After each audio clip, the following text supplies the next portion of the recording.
Breaking overnight, police began investigating the shocking deaths of legendary director Rob Reiner and his wife Michelle, who were found dead in their Los Angeles home. The couple had been killed, and the news sent shockwaves through Hollywood. "I know it was him who caused all of this, and even now I'm still in complete shock," Tracy Reiner said through tears in an interview with ABC News, breaking her silence for the first time since the tragedy that occurred on December 14, 2025, the day her parents, Rob Reiner and his wife, producer Michelle Singer Reiner, passed away following a devastating incident at their private home in the Brentwood area of Los Angeles.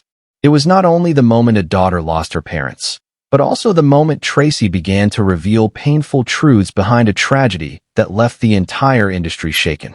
In that haunting conversation, Tracy revealed that her younger brother, Nick Reiner, had personally told her why he did what he did to their parents. Words of confession that now echo like a warning she believes had been ignored for far too long. According to Tracy, the conversation that continued to haunt her took place in early December 2025, just about a week before December 14th, inside the guest house located behind her parents' home in Brentwood. At the time, Nick Reiner was temporarily staying there after a period of instability, and he was the one who reached out first, insisting that he needed to see her urgently and speak in private. The meeting happened in the evening after a family meal, and the atmosphere was quiet, with only the two siblings present in the small guest house room. Tracy remembered clearly that Nick did not begin with apologies or small talk, but went straight to the point, saying he needed to borrow money and that it was not a small amount that could be managed casually. He did not mention a specific figure, but stressed that he needed the money immediately, otherwise everything would fall apart. When Tracy asked what was happening, Nick began talking about the troubles he was facing, explaining that his debts had been piling up for a long time and that he had tried to handle them on his own but failed. He said he had reached out to many acquaintances and old connections, but everyone had refused. As he spoke, Nick constantly shifted his posture, sometimes sitting with his head lowered, sometimes standing and pacing before returning to the same spot, as if he could not stay still. Tracy said Nick repeatedly expressed feeling pushed to the edge and believed his family no longer trusted him, saying that everyone thought he would always be saved, but now no one was willing to reach out a hand. His voice was not aggressive, but it carried a long-suppressed frustration that made the atmosphere feel heavy and oppressive. What unsettled Tracy most was when the conversation shifted from money to the way Nick spoke about their parents. According to her, he mentioned Rob Reiner and Michelle Singer Reiner with an unusually cold tone, as if referring to people who had held power for too long. He said he had waited long enough and that things should have been resolved earlier, adding that his patience was running out. Throughout the conversation, Tracy noticed Nick repeatedly clenching and releasing his hands, his gaze never settling on one point. At times he spoke rapidly, as if unloading everything he had kept inside, then suddenly fell silent and walked toward the window. Tracy said it was the moment when Nick abruptly stood up, lowered his voice, and narrowed the physical distance between them that made her feel genuinely unsafe. She did not claim he intended to do something specific, but her intuition became so strong that she began thinking about leaving immediately. At that exact moment, her phone rang. She answered, stood up, used the excuse of an urgent matter, and left the guest house without looking back or continuing the conversation for even a second longer.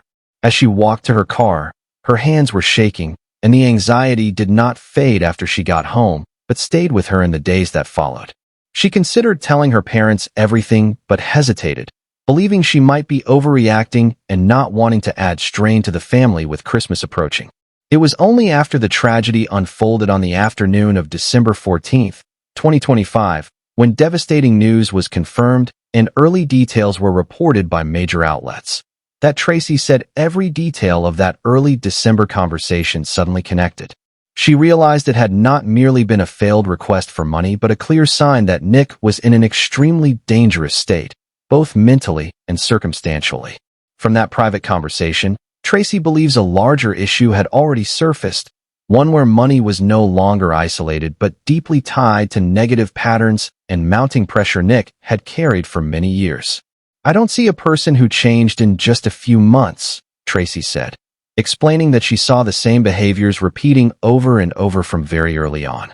From there, she began recounting Nick Reiner's past, which she believes had quietly accumulated for years before erupting into tragedy. Nick Reiner was born and raised in Los Angeles, the second son of Rob Reiner and the grandson of Carl Reiner, an icon of American television.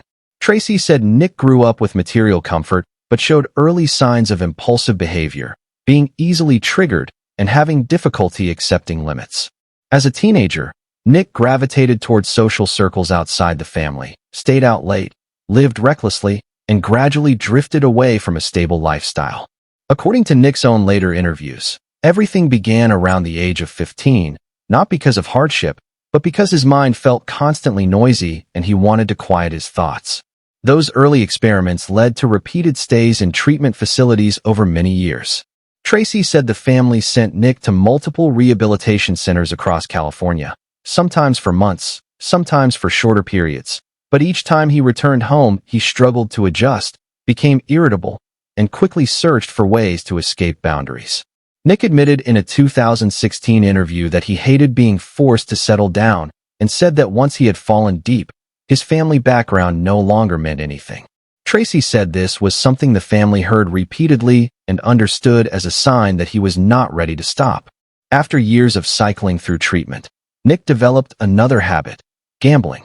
What began as casual bets slowly became a belief that luck could erase years of failure. According to sources later cited by media, Nick reportedly lost tens of thousands of dollars and attempted to borrow money to recover those losses.